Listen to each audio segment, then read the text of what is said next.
Hello guys, welcome to AK online classes. आज मैं आप सभी लोगों को 25 इंपॉर्टेंट हिस्ट्री के क्वेश्चन बताएंगे जो कि पेट exam, TET, PGT history exam के लिए महत्वपूर्ण हैं। हमने अपने 3 वीडियो में 75 क्वेश्चन पढ़ा चुके हैं। इसके बाद हम आगे बढ़ते हैं, टाइम नहीं वेस्ट करते हैं, सबसे पहले शुरू करते हैं। और दोस्तों, हाँ, वीडियो को एक बार शेयर कर देना और सब्सक्राइब जरूर करो, क्योंकि सब्सक्राइब करने से आप लोगों को कुछ ज़्यादा नहीं है बल्कि आपका ही फ़ायदा होता है। जो हम नए वीडियो बनाते हैं उसका लिंक, उसका नोटिफिकेशन तुरंत मिल जाता है। चलिए हम टाइम न वेस्ट करते हैं, शुरू करते हैं। हमारा फर्स्ट क्वेश्चन है, उपनिषद क्या है? मतलब उपनिषद क्या है, उपनिषद किससे रिलेटेड है? फर्स्ट, ए महाकाव्य, बी कथा संग्रह, सी हिंदू दर्शन का स्रोत, डी कानून की पुस्तकें। हमारा उपनिषद जो है किससे संबंधित है? सी से, हिंदू दर्शन के स्रोत से। ऑप्शन नंबर क्या हो जाएगा? सी, हिंदू दर्शन के स्रोत से हमारा उपनिषद जो है संबंधित है। उसके बाद आता है हमारा नेक्स्ट क्वेश्चन, 77 क्वेश्चन।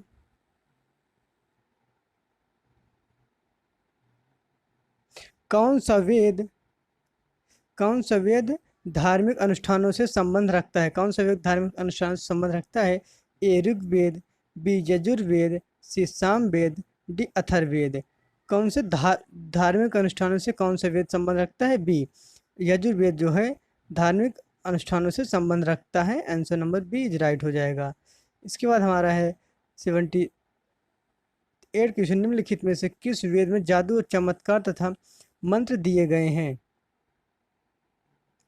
किस वेद में जादू, चमत्कार तथा मंत्रों का उल्लेख किए गए हैं? मतलब वो कौन से वेद जिसमें इसके बारे में बताया गया है? Option number A Rigveda, B Samaveda, C Yajurveda, D Atharvaveda. कौन सा है? आंसर नंबर डी, यथर्वेद में जो है, यथर्वेद में मंत्र, जादू और चमत्कारों के बारे में बताया गया है। इसको बाद आता है हमारा 79 क्वेश्चन, सिंधु घाटी सभ्यता में बृहद स्नानागार यानी विशाल स्नानागार निम्नलिखित में से किस नगर में पाया गया है? सिंधु घाटी सभ्यता में बृहद स्नानागार और विशाल स्नानागार यानी वही दोनों सेम है। विशाल सबसे बड़ा स्नानागार कहाँ पाया गया है? ए लोथल में, बी मोहनजोदड़ो में, सी मिठाथल में, डी कालीबंगा में। कहाँ पे पाया गया है? डी, बी में, मोहनजोदड़ो में बृहद विशाल स्नानागार पाया गया है। इसके बाद हमारा आता है 80 क्वेश्चन, सिंधु घाटी सभ्यता में धौलावीर निम्नलिखित में से किसके लिए प्रसिद्ध है? सिंधु घाटी सभ्यता में धौलावीर निम्नलिखित में से किसके लिए प्रसिद्ध है?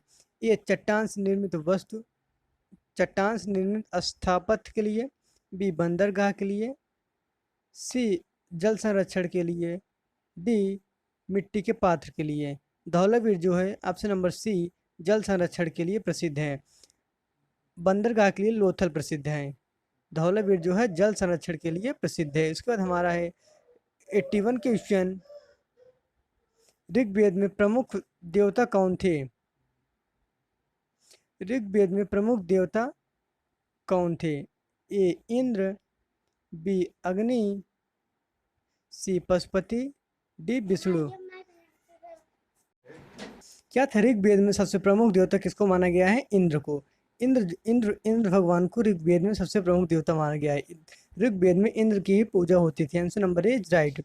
इसके बाद हमारा 82 क्वेश्चन, गौतम बुद्ध ने महापरिनिर्वाण कहाँ लिया था? गौतम बुद्ध ने महापरिनिर्वाण कहाँ लिया था? ए पटना, बी कुशीनगर, सी वाराणसी, डी सारनाथ। कहाँ लिया था? ए पटना, बी कुशीनगर, सी वाराणसी, डी सारनाथ। कहाँ पे लिया था? कुशीनगर में। गौतम बुद्ध जो थे वो अपना महापरिनिर्वाण कुशीनगर में लिए थे। आंसर नंबर बी राइट हो जाएगा। कहाँ पे? कुशीनगर में। कुशीनगर में महापरिनिर्वाण लिए थे। उसके बाद हमारा है 83 क्वेश्चन, मोहनजोदड़ो और हड़प्पा के अवशेष संकेत, मतलब मोहनजोदड़ो और हड़प्पा के जो अवशेष मिले वो क्या संकेत देते हैं कि ये शानदार और योजनागत अच्छी तरह से बनाई गई थी? मतलब जो यहाँ पे मोहनजोदड़ो और हड़प्पा के जो घर वगैरह जो थे वो अवशेषों से क्या संकेत मिलता है? क्या संकेत मिलता है? एक कृषि नगर वहाँ पे थी, भी धार्मिक थे, सी व्यापारिक नगरी, दी तटीय नगरी। कौन सी थी? सी व्यापारिक नगरी। मोहनजोदड़ो हड़प्पा जो शहर था वो व्यापारिक नगरी थी। सिंधु घाटी की सभ्यता जो थी वो कृषि नगरी पर व्यवहार कृष्ण नगरी से नाम से जानी जाती है, और ये सब व्यापारिक नगरी नाम से जानी जाती है। Answer number C is right. इसके बाद हमारा है 84 क्वेश्चन। वैदिक काल में 8 प्रकार के विवाह प्रचलित थे, इनमें से कौन सा प्रेम विवाह था? ए ब्रह्म विवाह, बी गंधर्व विवाह, सी दैव विवाह, डी आर्ष विवाह। कौन सा विवाह प्रचलित था? प्रेम विवाह को गंधर्व विवाह के नाम से जाना जाता है। किस नाम से जाना जाता है? गंधर्व विवाह के नाम से जाना जाता है। Answer number B is right. उसके बाद हमारा है 85 क्वेश्चन। सिंधु घाटी सभ्यता में लोथल निम्नलिखित में से किसके लिए प्रसिद्ध था? नेक्स्ट क्वेश्चन हमारा है 85 क्वेश्चन। सिंधु घाटी सभ्यता में लोथल निम्नलिखित में से किसके लिए प्रसिद्ध था? लोथल किसके लिए प्रसिद्ध था? ए चट्टान से निर्मित स्थापत्य के लिए, बी बंदरगाह, सी कपास की खेती, डी मृत्यु के पात्र। लोथल जो था, लोथल एक बंदरगाह था। लोथल क्या था? लोथल बंदरगाह था, और यह किसके लिए प्रसिद्ध होगा? बंदरगाह के लिए प्रसिद्ध होगा। Answer number B is right हो जाएगा इसमें। इसके बाद हमारा आता है 86 क्वेश्चन। निम्नलिखित में से कौन सा वेद वेदती का भाग नहीं है? निम्नलिखित में से कौन सा वेद वेद त्रयी का भाग नहीं है? Rigveda, option A Rigveda, B Yajurveda, C Samaveda, D Atharvaveda. कौन सा? अथर्ववेद। अथर्ववेद जो है हमारा वेद त्रयी से संबंध नहीं। किससे? वेद त्रयी से अथर्ववेद संबंध नहीं है, जो कि अंतिम वेद है। उसके बाद हमारा आता है 87 क्वेश्चन। हड़प्पाई स्थल हड़प्पाई स्थल मांडक किस नदी के किनारे स्थित था? ए चेनाब, बी सतलज, सी रावी, डी सिंधु। जो हड़प्पाई स्थल मंडल था वो चेनाब नदी के किनारे स्थित है। किसकी नदी के किनारे? चेनाब नदी के किनारे। हड़प्पा स्थल मांडा नाम जो मांडा हड़प्पा स्थल में जो मांडा है वह चेनाब नदी के किनारे स्थित है। Answer number A is right. उसके बाद हमारा 88 क्वेश्चन। किस नदी के निकट किस नदी के किनारे ऋग्वेद सभ्यताएं सबसे अधिक स्थित थी? मतलब वह कौन सी नदी था जिसके किनारे ऋग्वेद की सभ्यताएं जो थी, प्राचीन सभ्यताएं वो स्थित थी? नर्मदा नदी के किनारे, बी सरस्वती, सी गंगा, डी गोदावरी। जो ऋग्वेद की सभ्यताएं थी वो सरस्वती नदी के किनारे स्थित सबसे ज़्यादा प्रसिद्ध थी और सबसे ज़्यादा स्थित थी। Answer number P is right हो जाए। उसके बाद हमारा है 89 क्वेश्चन। निम्नलिखित में से 89 निम्नलिखित में से किस हड़प्पा केंद्र के बारे में माना जाता है कि मेसोपोटामिया के साथ सीधा समुद्र व्यापार था? मेसोपोटामिया के साथ हड़प्पा जो सभ्यता थी वो किस केंद्र के द्वारा थी? मतलब किस बंदरगाह के द्वारा थी? लोथल जो था एक बंदरगाह था। लोथल बंदरगाह था जिसके द्वारा हड़प्पा और मेसोपोटामिया समुद्री व्यापार का एक सीधा मार्ग था। Answer number B is right है इसमें। उसके बाद हमारा है 90 क्वेश्चन। ऋग्वेद का कौन सा मंडल पूर्णतः सोम को प्रदर्शित करता है? ऋग्वेद का कौन सा मंडल पूर्णतः सोम को प्रदर्शित करता है? ए सातवां, बी आठवां मंडल, सी नौवां मंडल, डी 10वां मंडल। कौन सा है? नौवां मंडल। नौवां मंडल जो है वो सोम को प्रदर्शित करता है। ऋग्वेद का नवम मंडल सोम को प्रदर्शित करता है। आंसर नंबर सी हो जाएगा right question. Answer number C right हो जाएगा। उसके बाद हमारा है 91 क्वेश्चन। भारत का कौन सा क्षेत्र एक समय अवंतिका के नाम से जाना जाता था? भारत का कौन सा क्षेत्र है जो एक समय अवंतिका के नाम से जाना जाता है? ए अवध, बी रुहेलखंड, सी बुंदेलखंड, डी मालवा। मालवा जो था वो भारत का ऐसा क्षेत्र है जो अवंतिका के नाम से जाना जाता है। आंसर नंबर डी सही हो जाएगा, 91 का डी। उसके बाद हमारा है 92 क्वेश्चन। निम्नलिखित में से किस हड़प्पा कालीन स्थल से हाल 92 क्वेश्चन है। निम्नलिखित में से किस हड़प्पा कालीन स्थल में हाल का टेराकोटा प्राप्त हुआ था? ए धोलावीर में, बी बनवाली में, सी हड़प्पा में, डी लोथल में। टेराकोटा कहाँ प्राप्त हुआ था? बी बनवाली में। जो बनवाली एरिया है मतलब जो सार था उसमें टेराकोटा प्राप्त हुआ था। टेराकोटा मिट्टी से संबंधित होते हैं। उसके बाद हमारा है, निम्नलिखित में से वह शासक कौन था जिनके राज सिंहासन पर बैठने के लिए अपने पिता, वह कौन सा शासक था जो राजगद्दी मतलब सिंहासन पर बैठने के लिए अपने पिता बिंबिसार की हत्या की थी? कौन था वो? अजातशत्रु था। अजातशत्रु जो था वह अपने पिता की ही हत्या कर दिया था।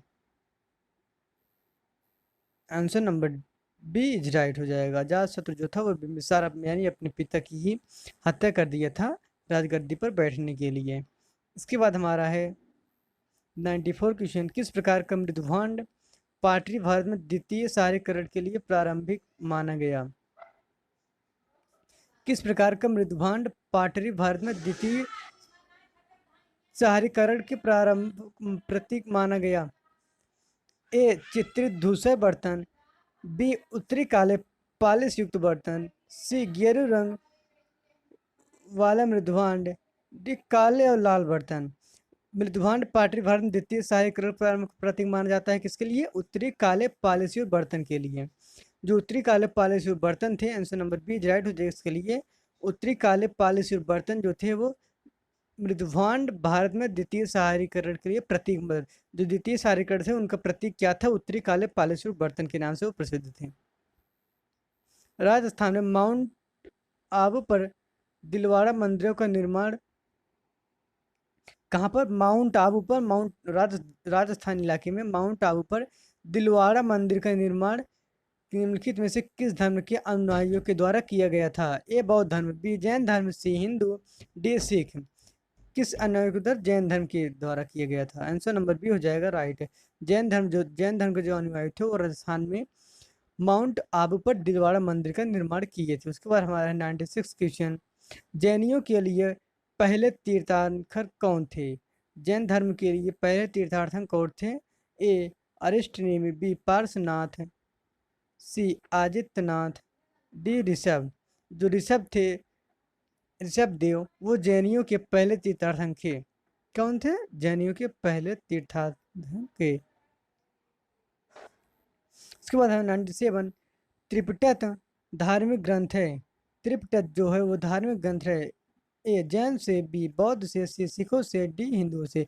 किससे है? बौद्ध धर्म से। बौद्ध धर्म से जो है वो त्रिपिटक जो बौद्ध धर्म का धार्मिक ग्रंथ है।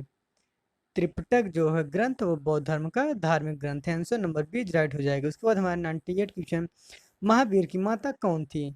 महावीर की माता कौन थी? ए यशोदा, बी अंजोना सी चेटक, डी त्रिशला। त्रिशला जो थी वो महावीर की माता थी। उसके बाद हमारा 99 क्वेश्चन, निम्नलिखित में से जैन धर्म का कौन सा त्रिरत्न नहीं है?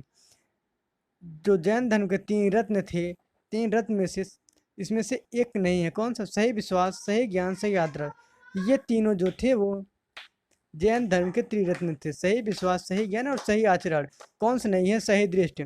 सही दृष्टि आंसर नंबर सी, जो कि जैन धर्म का त्रिरत्न नहीं था। उसके बाद हमारा है 100 क्वेश्चन, जो कि हमारा लास्ट क्वेश्चन। वीडियो पसंद है दोस्तों सब्सक्राइब और शेयर जरूर करते रहिएगा, इससे आप लोग को कुछ नुकसान नहीं होता है। 100 क्वेश्चन है, जैन धर्म तथा बौद्ध धर्म दोनों ही निम्नलिखित में से किसमें विश्वास नहीं करते थे? जैन धर्म तथा बौद्ध धर्म दोनों निम्नलिखित में से किसमें विश्वास नहीं करते थे? ए यज्ञ में, बी मुक्ति में। उसके बाद हमारा है सी जाति व्यवस्था, और डी कर्मकांड। जो जैन धर्म और बौद्ध धर्म को दोनों में मतलब यज्ञ और कर्मकांड दोनों एक ही चीज है, वो यज्ञ और कर्मकांड दोनों में विश्वास नहीं रखते थे। किसमें? कर्मकांड और यज्ञ में। इसमें दोनों ऑप्शन आ गया, इसलिए इसमें दोनों ऑप्शन ए भी देना था, ए भी नहीं है, हमने टाइप करते हुए गलत कर दिया था। इसमें कोई बात नहीं। इसमें कौन सा है? यज्ञ और कर्मकांड। जो जैन धर्म बौद्ध धर्म के दोनों लोग थे वो यज्ञ और कर्मकांड में विश्वास नहीं रखते थे। दोस्तों वीडियो पसंद आए तो शेयर और सब्सक्राइब करना कुछ नहीं जाता। धन्यवाद।